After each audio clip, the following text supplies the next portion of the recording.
নমস্কার বন্ধুরা, তনুজা রান্নাঘরে সবাইকে স্বাগত। আমি আর একটা নতুন রেসিপি নিয়ে চলে এসেছি, পুঁটি মাছ হাত মাখিয়ে চচ্চড়ি। তো বেগুন আর আলু একসঙ্গে কেটে রেখেছিলাম, তাতে দিয়ে দিলাম কাঁচা পেঁয়াজ। এবার দিয়ে দিচ্ছি হলুদের গুঁড়ো, লঙ্কার গুঁড়ো,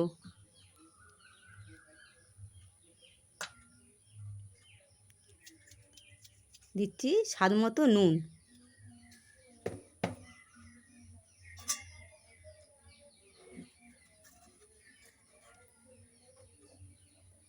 এবার দিয়ে দিচ্ছি আদা রসুন বাটা। সমস্ত জিনিসই কাঁচা হবে, কাঁচা মশলা দিয়ে হবে। দিয়ে দিচ্ছি টমেটো কুচি। এই কাঁচা মশলা দিয়ে হাত মাখিয়ে ছোটো ছোটো মাছ খেতে দারুণ লাগে। তোমরা একবার তৈরি করে খেয়ে দেখবে। এবার হাত মাখানো আমার হয়ে গেছে।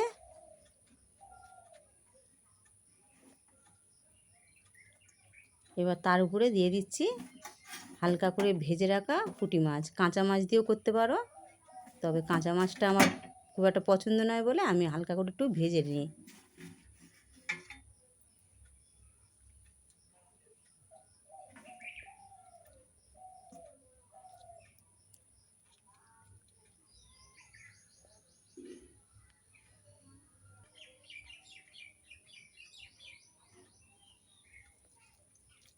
মাছটা চারধারে দিয়ে দিয়েছি। এবার আমি পরিমাণ মতো জল দিয়ে দিচ্ছি।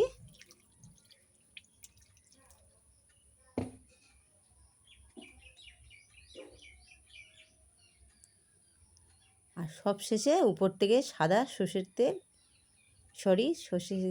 তেল দিয়ে দিচ্ছি, কাঁচা সর্ষের তেল।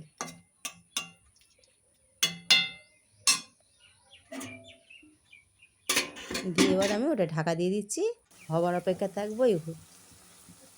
দেখো আমার মাছ চচ্চড়ি হয়ে এসেছে। এইবার আমি কড়ার হাতলটা ধরে এবার আমি চারপাশে কড়াটাকে ঘুরিয়ে ঘুরিয়ে চচ্চড়িটা করে নিচ্ছি। এই চারধারে একটু রসটা মরে পোড়া পোড়া মতো হয়ে যাবে চচ্চড়িটা, তবে খেতে দারুণ লাগে। এইভাবে করলে খেতে দারুণ লাগবে। খেয়ে দেখবে একবার সবাই, আর কমেন্ট করে জানাবে কেমন লাগে।